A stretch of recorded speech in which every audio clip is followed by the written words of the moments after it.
오늘 이 본문 말씀을 그냥 한마디로 제목을 붙인다면 모세가 행정적인 코치를 장인으로부터 받고 행하다. 행정적 코치를 한 장인 이드로, 그렇게 얘기를 할 수도 있을 것입니다. 참 좋은 장인을 둔 모세였구나, 그렇게 생각이 들죠.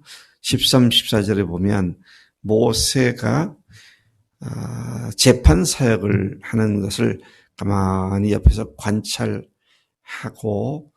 난 뒤에 장인 이드로가 사위 모세에게 왜 그렇게 하느냐, 왜 그렇게 어렵게 하느냐, 이것을 묻죠. 어떻게 했습니까? 이 모세는 아침부터 저녁까지 혼자, 백성들이 시시비비가 붙으면 그것을 재판하는 일을 혼자 감당을 했고, 백성들 역시 모세 혼자 하니까 자기 차례를 기다리더라고 하루 종일 기다려서 줄 서 있는 그런 모습을 보았던 것이죠. 자, 그래서 15절, 16절에서 장인의 모세에게 질문을 한 것에 대해서 모세가 답을 합니다. 앞에서는 어찌 그렇게 하느냐. 네가 이 백성을 혼자서 재판하고 백성들은 너만 바라보고 하루 종일 기다리게 하느냐. 자, 이 질문에 대해서 모세가 대답을 합니다.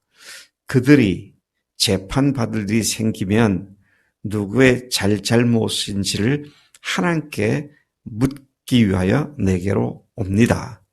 그런 목적으로 나를 찾아오는 그 양쪽 사람들을 재판해서 하나님의 율법을 또 하나님의 법도를 알게 하고 가르치기 때문입니다. 제가 그렇게 하고 있습니다.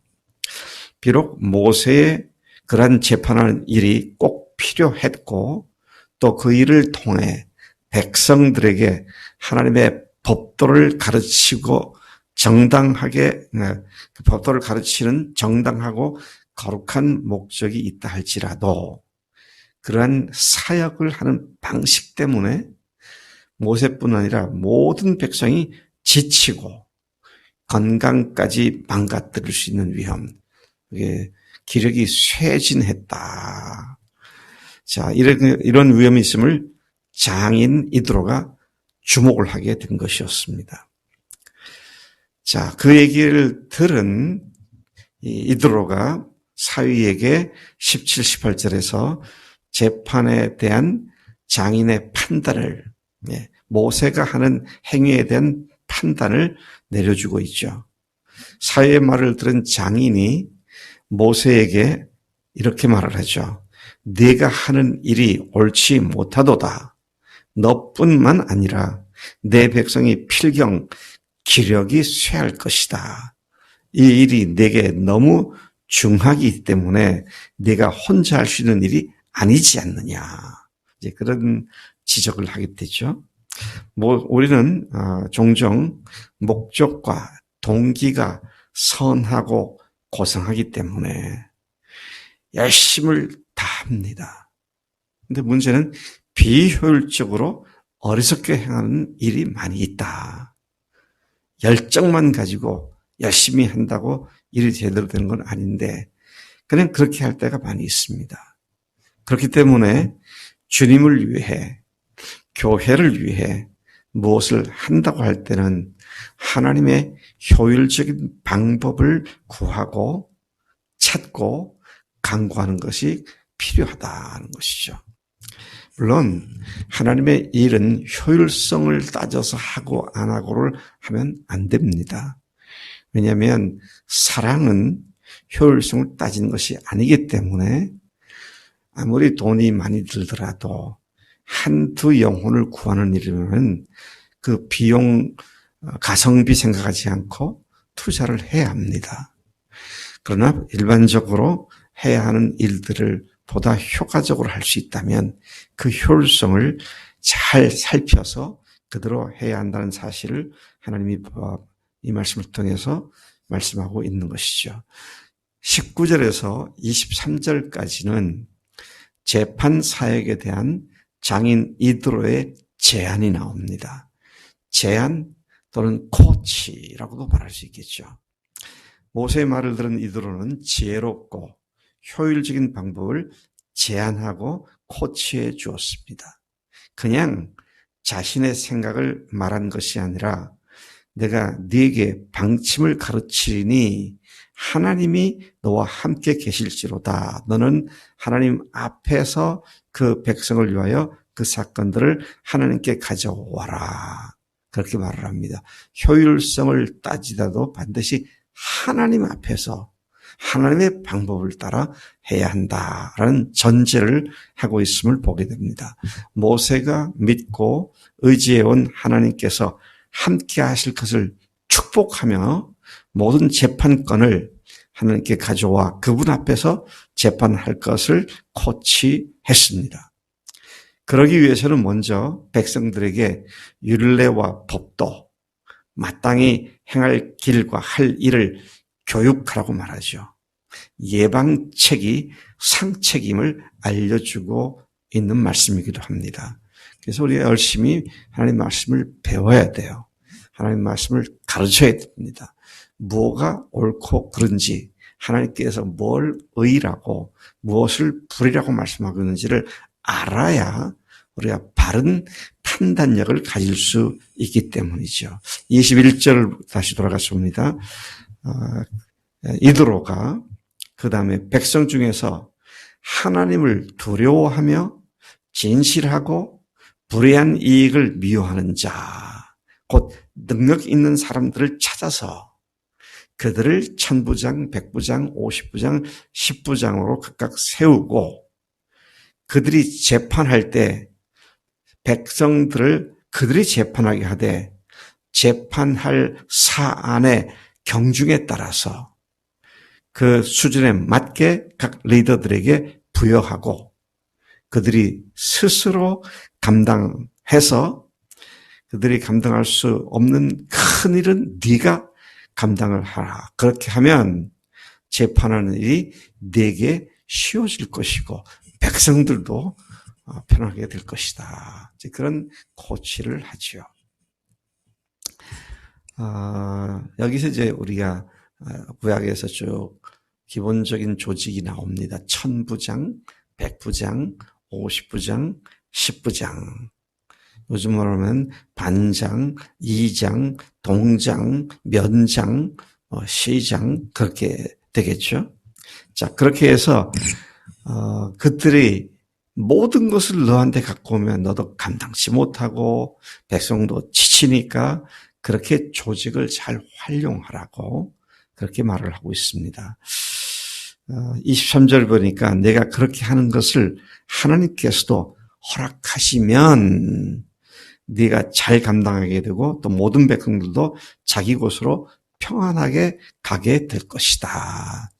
조직을 통해서 효율성을 높이는 것이 최고는 아니다. 하나님이 그것을 허락하셔야 된다. 이게 하나님의 방법인지 네가 짜낸 머리인지 이것은 분명히 확실하게 구분돼야 하는 것이다. 그렇게 말씀을 하고 있습니다. 종종 우리는 효율성 때문에 하나님의 원리를 무시할 때가 있습니다.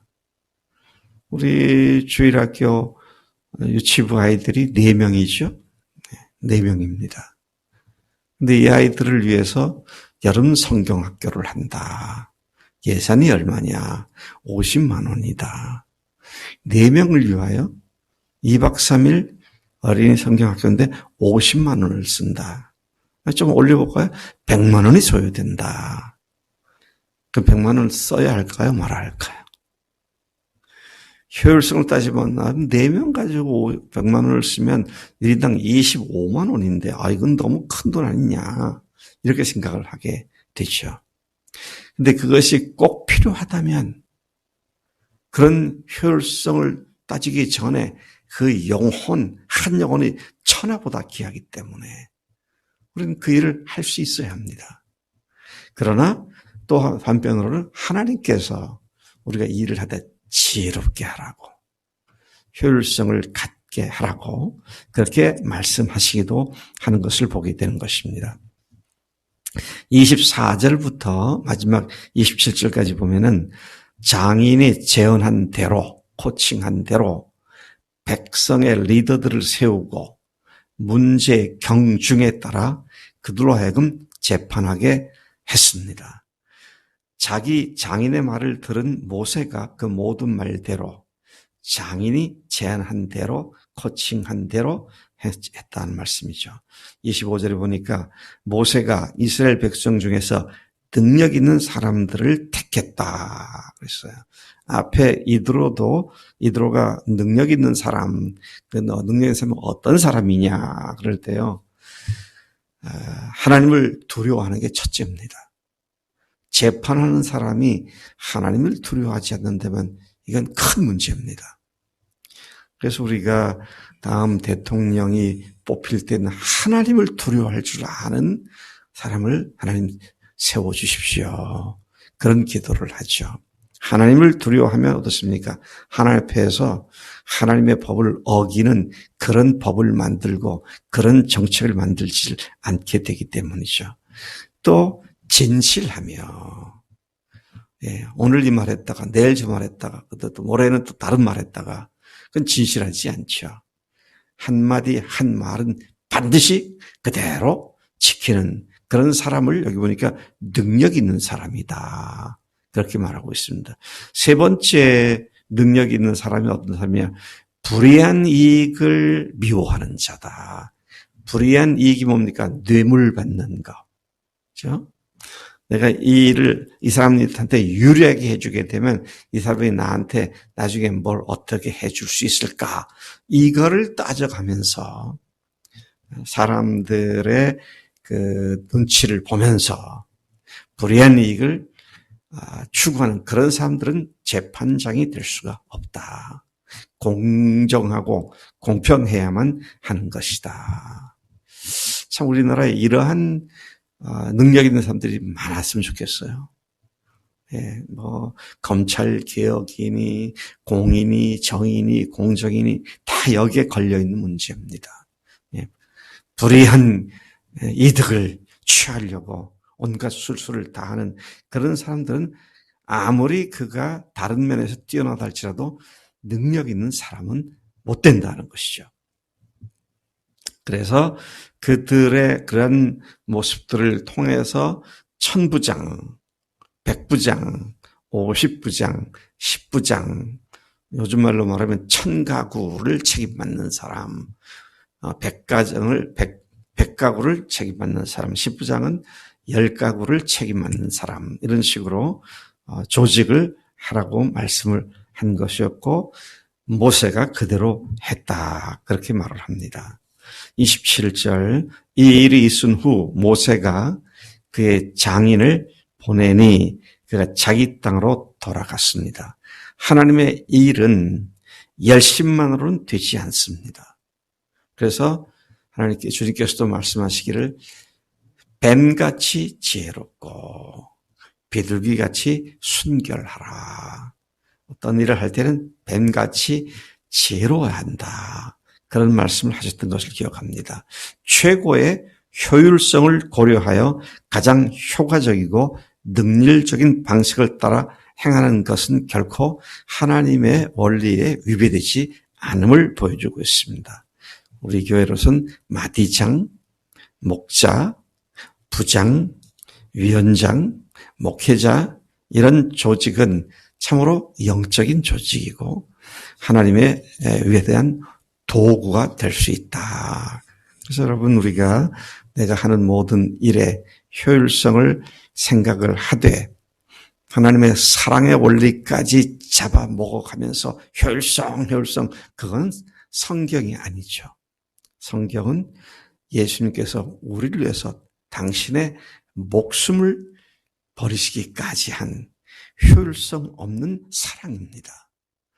아기들을 위한 엄마의 사랑이 그런 거 아닙니까? 그런데 그런 사랑의 원리를 포기하지 않은 상태에서 효율적으로 하나님의 일을 잘 감당할 수 있는 지혜와 명철이 우리가 가져야 할 덕목이고 필수적인 요소가 된다라는 것이죠.